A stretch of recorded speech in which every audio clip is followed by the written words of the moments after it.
facilities have continually gotten better since I've been here at JU, and it's a true testament to the facilities and the work that's been put in that the Armada wants to play their games here. They want to play an Open Cup game here. They want to play their next round game here. They want to bring in Orlando City. You know, the quality of the field, the stadium, the facilities, the surrounding area that for fans and the fan environment, it's a great environment for soccer, and I think that'll continue to, we'll see teams that want to play here because of the environment that can be created here.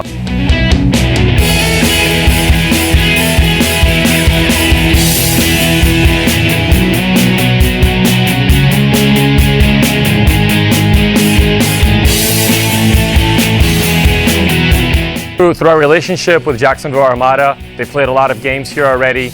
We have a really close relationship with Coach Miola and his staff.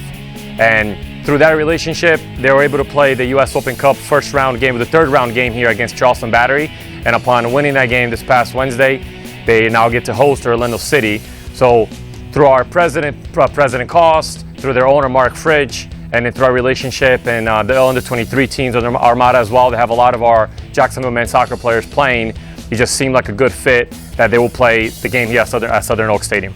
And the way that things are set up here, this has got potential to be an unbelievable atmosphere. The fans literally feet away from the playing surface, feet away from players, so they get to be as close as you can be to the action without physically being on the field. So I hope they take an unbelievable atmosphere away, hope they see a great competitive game with some of the best players in the world, and hope that they realize what kind of atmosphere can be here. Maybe some of that even carries over to next fall on the college side of things. We can come see some of the top amateur players in the country at the college level playing here and be just feet away, can get a high five after a game, can get an autograph, all those kinds of things because you're so close to the players and the teams.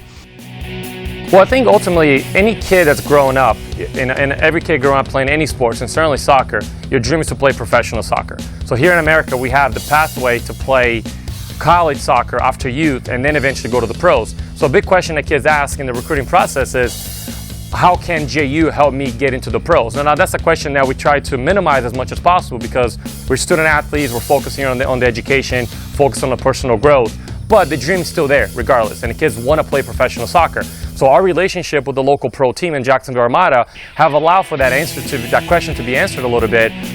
There's a pathway in the summer. If you're a JU student, you can play for the Armada under-23 if they select you. We have a relationship to get you in contact with them. And then eventually, playing for the Armada under-23 can eventually give you an option to play for the first team. And you can see that happening already where under-23 players are actually training over the summer with the first team. So for us to have that close relationship with them and the fact that they choose this as their U.S. Open Cup home for the time being, you really couldn't ask for a better partnership from us into the Armada and then for the local players and for the players that are aspiring to become pros.